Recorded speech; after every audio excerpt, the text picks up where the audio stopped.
Hello students, इस video में हम बात करेंगे नंबर सिस्टम की। तो आइए शुरू करते हैं टॉपिक के साथ। Number system.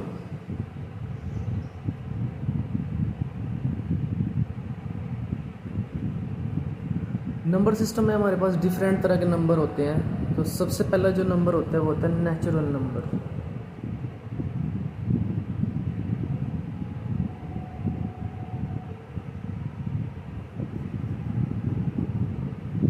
नॉर्मल जो हमारे काउंटिंग नंबर होते हैं वो नेचुरल नंबर ही होते हैं, जैसे कि 1 हो गया, 2, 3, 4, 5 और ये जो नंबर होते हैं अप टू इन्फिनिटी तक होते हैं।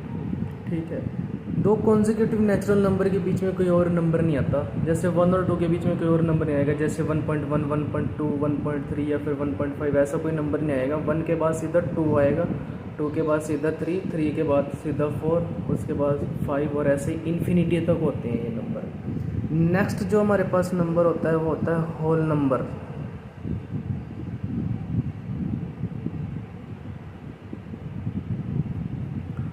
होल नंबर जो होते हैं वो हमारे 0 से स्टार्ट होते हैं।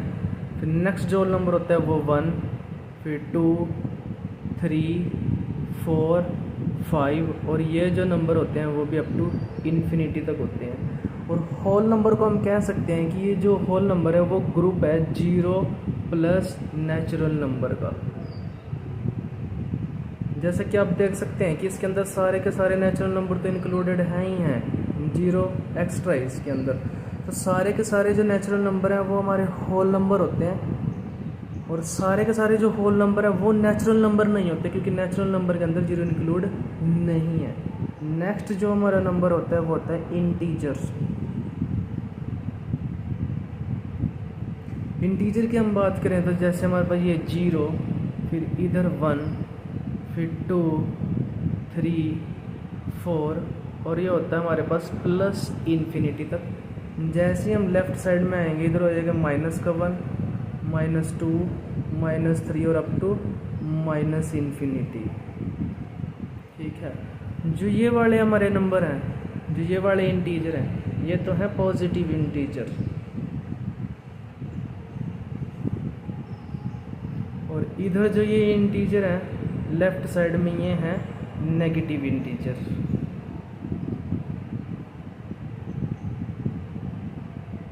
ठीक है, और जैसे ही हम राइट साइड की तरफ बढ़ेंगे तो जो वैल्यू है वो इंक्रीज होगी। जैसे जो 0 है वो बड़ा होगा -1 से, 1 है वो बड़ा होगा 0 से, 2 बड़ा होगा 1 से, 3 बड़ा होगा 2 से, 4 बड़ा होगा 3 से। और जैसे ही हम लेफ़्ट साइड की तरफ बढ़ेंगे जो वैल्यू है वो डिक्रीज़ होगी। जैसे -1 छोटा होगा 0 से, -2 छोटा होगा -1 से, -3 छोटा होगा -2 से। नेक्स्ट जो हमारे पास नंबर होते हैं वो होते हैं even number.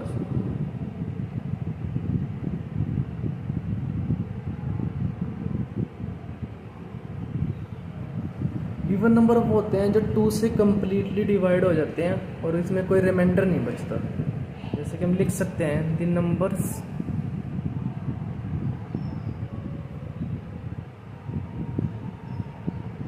Which are completely divisible by 2 are called even number।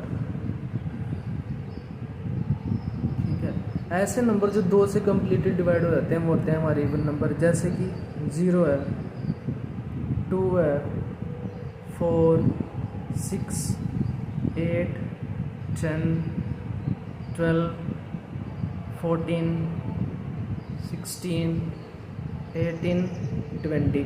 ये जो हमारे पास नंबर है ये 2 से डिवाइड हो जाते हैं और उनको हम ऐसे भी याद रख सकते हैं। सिर्फ हमें ये नंबर याद रखने हैं, जैसे ये देख रहे हैं 0, 2, 4, 6, 8। उसके बाद अगर हम 10 की बात करें तो इसकी यूनिट डिजिट है 0, 12 की बात करें यूनिट डिजिट है 2, 14 की बात करें यूनिट डिजिट है 4, 16 की बात करें यूनिट डिजिट है 6, 18 की बात करें यूनिट डिजिट है 8, 20 की फिर अगर बात करें तो यूनिट डिजिट है 0। हम कह सकते हैं ये नंबर या फिर जिन भी नंबर की यूनिट डिजिट ये वाले नंबर हैं वो सारे के सारे नंबर होते हैं इवन नंबर। नेक्स्ट जो हमारे पास नंबर होता है वो होता है odd number.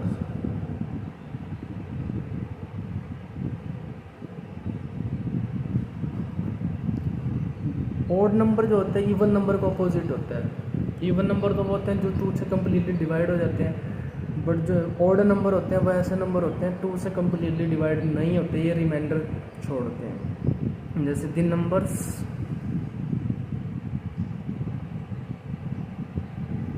Which are completely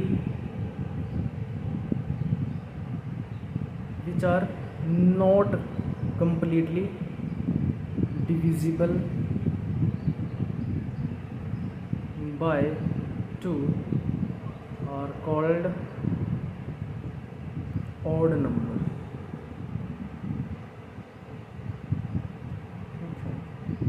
जैसे 1, 3 है, 5, 7, 9, 11, 13, 15, 17, 19, 21।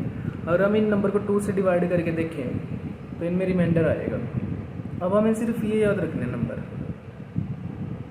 1, 3, 5, 7, 9। अगर हम 11 की बात करें तो इसका यूनिट डिजिट 1 है, 13 का यूनिट डिजिट 3 है, 15 का यूनिट डिजिट 5 है, 17 की यूनिट डिजिट 7 है, 19 की 9 है, 21 की अगेन 1 है।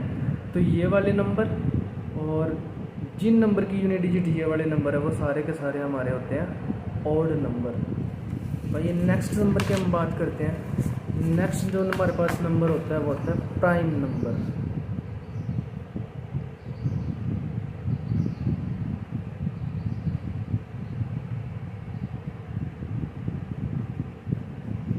प्राइम नंबर हमारे वो वाले नंबर होते हैं इनके सिर्फ 2 ही फैक्टर होते हैं और वो फैक्टर होते हैं 1 और वो नंबर खुद। हम कह सकते हैं दी होल नंबर्स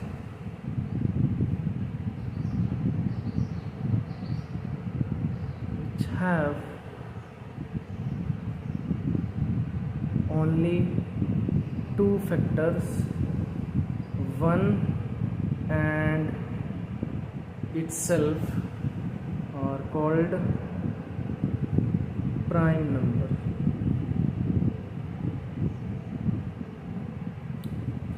जैसे कि 2 है हमारे पास,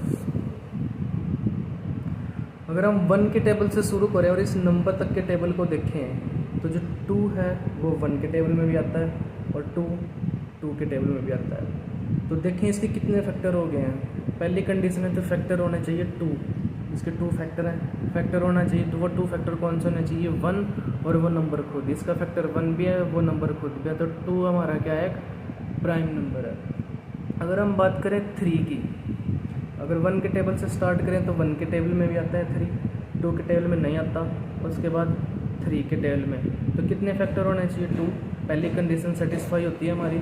उसके बाद वो फैक्टर क्या होने चाहिए 1 और वो नंबर खुद, 1 और वो नंबर खुद भी है, तो इसलिए 3 भी हमारा क्या है प्राइम नंबर है। अब जैसे 1 है हमारे पास, अगर हम 1 के टेबल से शुरू करें तो इसका क्या फैक्टर है, सिर्फ एक ही फैक्टर है, इसलिए पहली कंडीशन हमारी सेटिस्फाई नहीं होती 2 फैक्टर वाली, इसलिए 1 प्राइम नंबर नहीं है।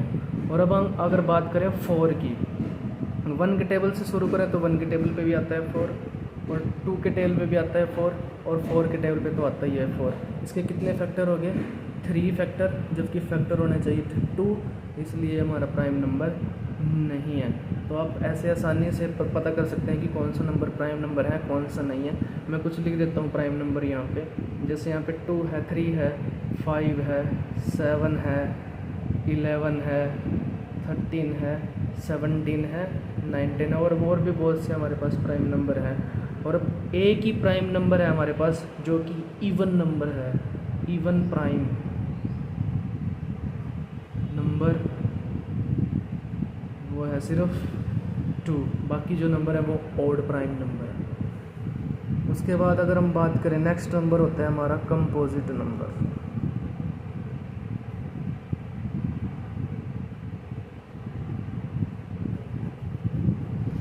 प्राइम नंबर में हमने देखा कि ऐसे नंबर जिनके सिर्फ दो ही फैक्टर हो, और कंपोजिट नंबर वो होते हैं जिनके दो से ज़्यादा फैक्टर हो।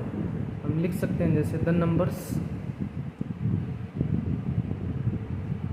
विच have more than two factors are called composite number.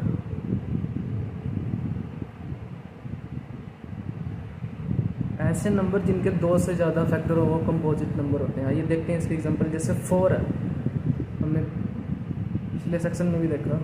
जैसे 4 1 के टेबल पे भी आता है, 2 के टेबल पे भी आता है और 4 के टेबल पे भी आता है। तो इसके कितने फैक्टर हो गए? 1 2 3।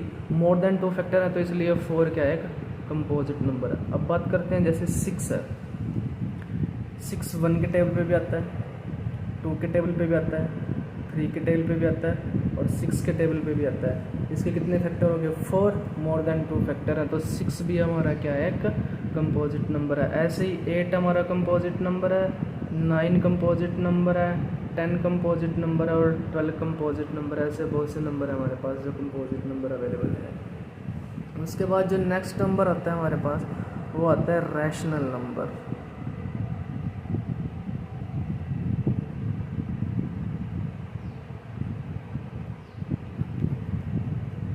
रैशनल नंबर एक ऐसा नंबर है जो p बाय क्यू की फॉर्म में होता है। जैसे द नंबर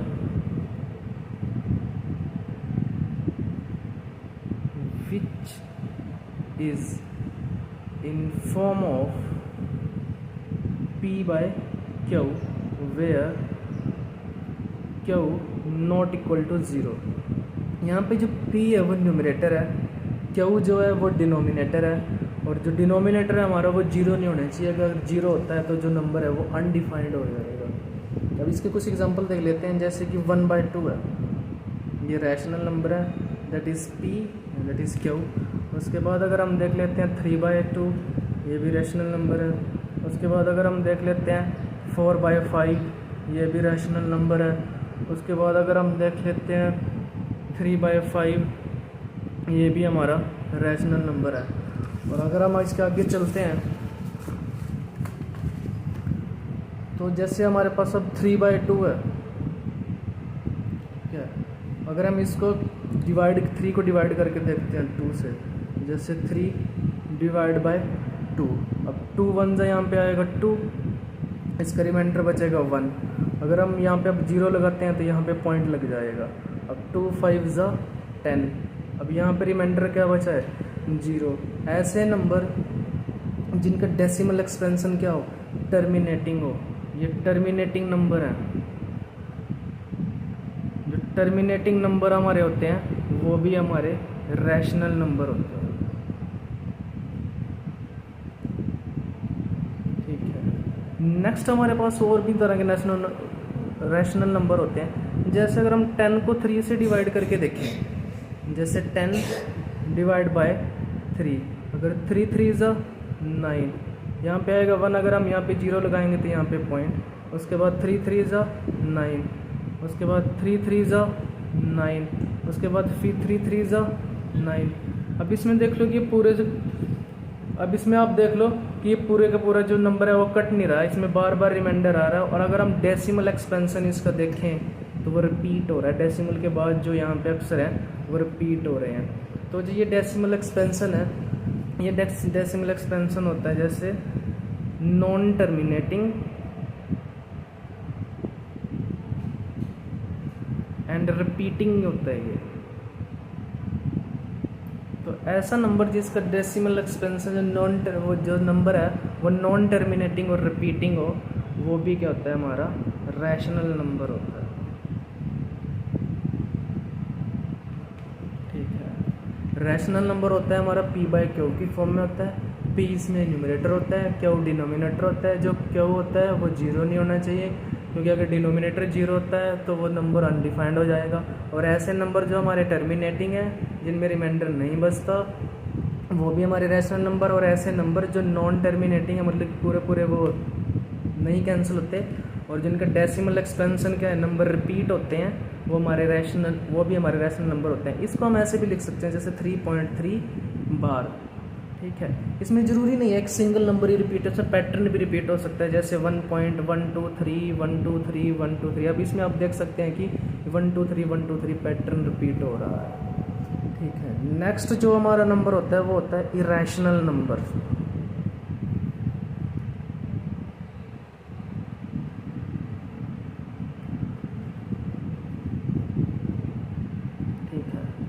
इरेशनल, जैसे कि हमने इसमें देखा कि टर्मिनेटिंग भी रैशनल नंबर होते हैं, नॉन टर्मिनेटिंग रिपीटिंग भी रैशनल नंबर होते हैं। पर अगर कोई नंबर ऐसा है हमारे पास वो नॉन टर्मिनेटिंग है,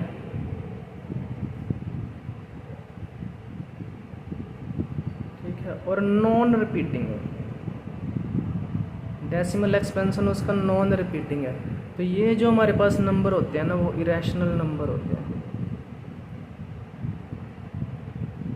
ठीक है, अगर जैसे हम देखते हैं, इसका एग्जांपल लेते हैं हम पाई की वैल्यू हमारे पास होती है 22/7। जैसे अगर अब हम 22 को 7 से डिवाइड करें तो 7 3 ज़ा 21। अब यहाँ पे 1 आएगा, यहाँ पे 0 लगाएंगे तो पॉइंट आएगा, 7 1 ज़ा 7।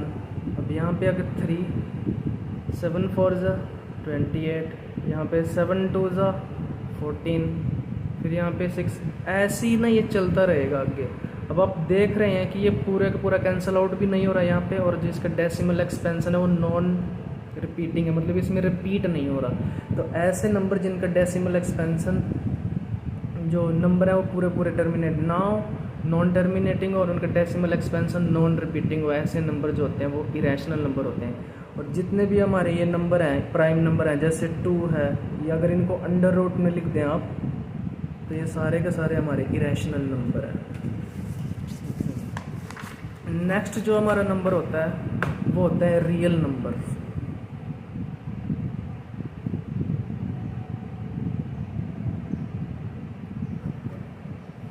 जो रियल नंबर होता है वो हमारा ग्रुप होता है रैशनल नंबर और इरेशनल नंबर का। It is a group of rational and irrational number. ठीक है, जितने भी रैशनल नंबर हैं वो सारे रियल नंबर हैं, जितने इरेशनल नंबर हैं वो भी रियल नंबर हैं। हम लिख सकते हैं all rational number are real number.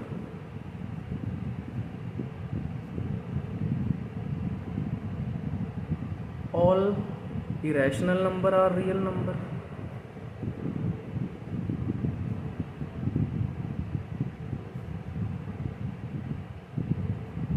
ठीक है, बट रियल नंबर सिर्फ और सिर्फ रैशनल नंबर नहीं हो सकते। सारे के सारे रियल नंबर सिर्फ और सिर्फ रैशनल नहीं हो सकते, वो इरेशनल भी हो सकते हैं।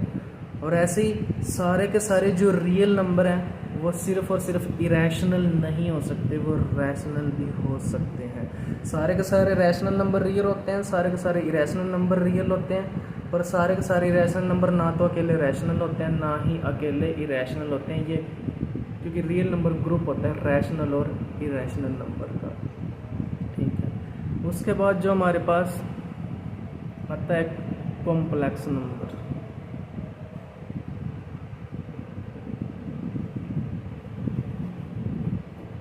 कॉम्प्लेक्स नंबर एक ऐसा नंबर होता है, इसमें हमारे पास 2 पार्ट होते हैं। इस नंबर में हमारे पास 2 पार्ट होते हैं। एक तो हमारे पास होता है रियल पार्ट, दूसरा हमारे पास होता है इमेजिनरी पार्ट। ठीक है, रियल पार्ट में कोई भी नंबर हो सकता है जो पीछे हमने डिस्कस किए हैं नंबर। अब रियल पार्ट को इसमें हम जैसे लिख देते हैं ए, इमेजिनरी पार्ट को हम इसमें लिख सकते हैं जैसे आयोटा बी। तो ये इसमें हमारा होगा रियल पार्ट और ये होगा हमारा इसमें इमेजिनरी पार्ट। और इस दोनों रियल पार्ट और इमेजिनरी पार्ट को कंबाइन करके जो हमारे पास नंबर आता है वो आता है कॉम्प्लेक्स नंबर। ठीक है, ये थी डिटेल नंबर के बारे में, और इस वीडियो में इतना ही।